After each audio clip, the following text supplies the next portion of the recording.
Luke here again, your resident urban farmer. I'll be taking you through a really simple seeding workshop basically. We're not going to advance to the full trays yet, but we're just going to choose a little selection of easy to grow microgreens just to demonstrate how we prepare the hemp and do the seeding.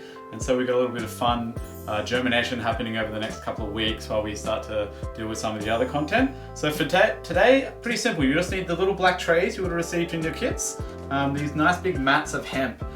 You've got a bunch of them as well. So grab one of them, grab a pair of scissors, and of course grab some seeds. So this week we'll be using broccoli, radish, and what's kind of known technically as Mizuna, but we've labeled it as flame tree mustard because it is a Japanese mustard green. So grab the broccoli, the radish, and the flame tree mustard, and also a little bowl of warm water, and we'll get into the seeding. So hopefully you've got all your things and we can get started on the actual seeding. The reason why I've asked you to grab a bowl of warm water is we need to start with the hemp. So this is one of the hemp sheets, and I've actually already gone ahead and just cut a little strip off the end here. And I find this is the best way to get the correct length for the tray. So just cut a little slip off the end and then fold it in half. And this is pretty much the right size to meet one of the black trays. So grab your scissors, just snip that in the middle there, and you should have two pieces pretty much ready to go for soaking. So once you've cut all your pieces to size, soak them in a bowl of warm water for 5 to 10 minutes, or you can run them under the tap as well. And just make sure at the end of that you squeeze it out. You'll notice there's a bit of difference in color there. And the point of this is just to make the hemp nice and moist, so the seeds will have something sort of resembling moist soil to germinate on, but you don't want them sopping wet. So you need to be able to pick them up and not really have water running out of them. You want to wring them pretty much just so they're nice and moist. And then once you've done that, you can start to put them in the trays. Now, if you cut them to size, they should fit pretty snug.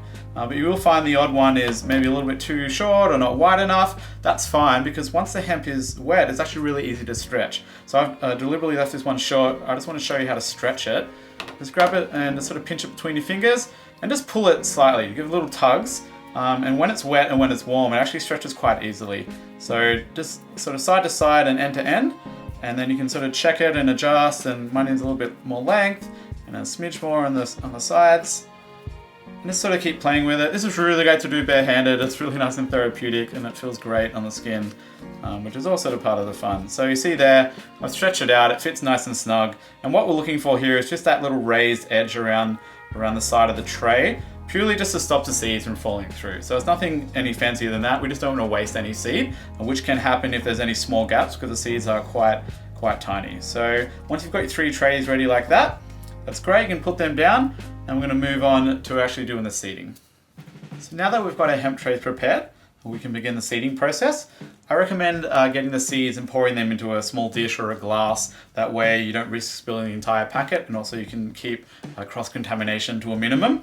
I'm going to start with the broccoli, so you should all have grabbed that by now. And just pour some into the palm of your hand.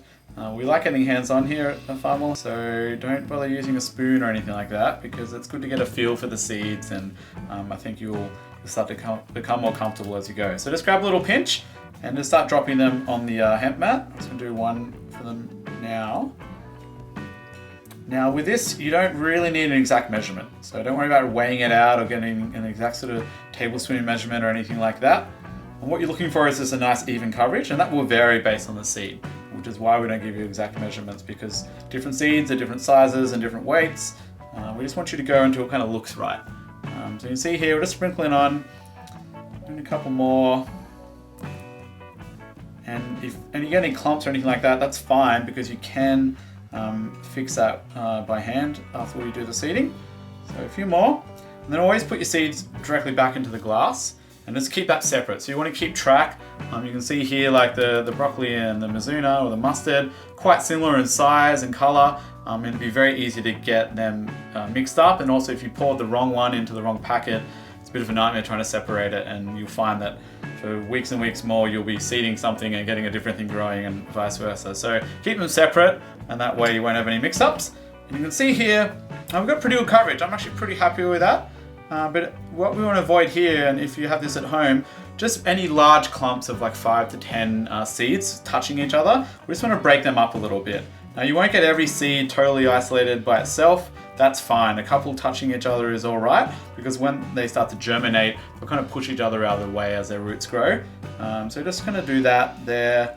I'm pretty happy with that. Again, no one hemp tray is perfect, and we have a lot of variation between our own seeding as well, but I'm pretty happy with that. So we'll pop that to the side. And we'll do the radish now. And the radish is probably one of the larger seeds you'll deal with outside of the peas. Probably a little bit easier to work with, especially for those smaller fingers. And so here we have here, just another tray. Pop that on. You'll find you'll need less seeds when you seed the radish, because of the larger seed size. A few more. Pop them in there. Again, you can give it a shake. It works a bit better with the bigger seeds. And just sort of sprinkle them around. If you see any pop out, that's okay. Just put them back in. I also like to smoosh the hemp down a little bit, just so it's sitting snugly in the corners. And again, I'm pretty happy with that for the radish, so I'll pop that off to the side. And the last one we'll do is the flame tree mustard. So this is a Japanese mustard green, so we're in the mustard family. It's got a lot of heat to it, and it's called flame tree because it actually has a really beautiful kind of red and purple color once it starts to grow. It's probably my favorite microgreen, and I really enjoy growing it, really enjoy eating it and harvesting it.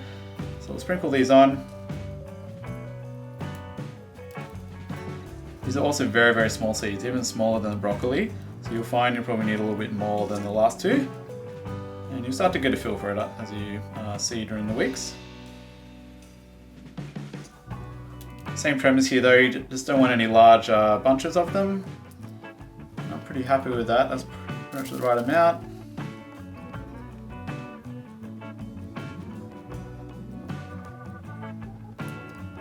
Right there, you can see it's a nice even distribution.